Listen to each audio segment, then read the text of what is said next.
Maharashtra 39 news network. सत्य बातमी, ठाम भूमिका. नवापूर तालुक्यात कर्जाच्या आमिषानं शेतकऱ्याची 80,000ची फसवणूक. 3 वर्ष फिरून अखेर गुन्हा दाखल.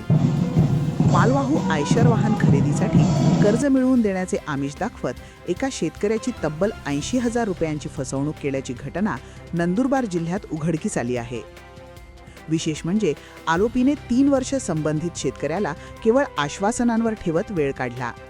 अखेर पीडित शेतकऱ्यानं पोलिसांत तक्रार दाखल केल्यानंतर गुन्हा नोंदविण्यात आला आहे. पोलिसांनी दिलेल्या माहितीनुसार नंदुरबार तालुक्यातील वाघाळे येथील मेरुलाल वेडू पाडवी वय 47 हे शेतकरी मार्च 2023 मध्ये मालवाहू आयशर वाहन खरेदी करण्याच्या तयारीत होते.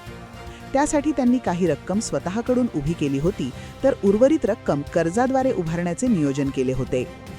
याच दरम्यान नवापूर तालुक्यातील वाटवी येथील विक्रम जगन्नाथ पेंढारकर याच्याशी त्यांची ओळख झाली. पेंढारकर याने श्रीराम फायनान्स कंपनीतील अधिकाऱ्यांशी आपली ओळख असल्याचे सांगत आयशर वाहनासाठी कर्ज मिळवून देण्याचे आमिष दाखवले. त्याच्या बोलण्यावर विश्वास ठेवून पाडवी यांनी 23 मार्च 2023 रोजी वाघाळे येथे 10,000 रुपये रोख दिले.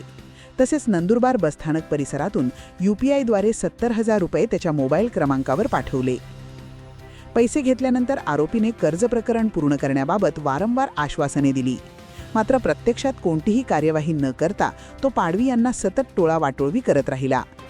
पुढे पैसे परत देण्यास असमर्थ ठरल्यावर त्याने स्वतःची गाडी पाडवी यांच्या नावावर करण्याचेही आश्वासन दिले. मात्र तेही पूर्ण केले नाही.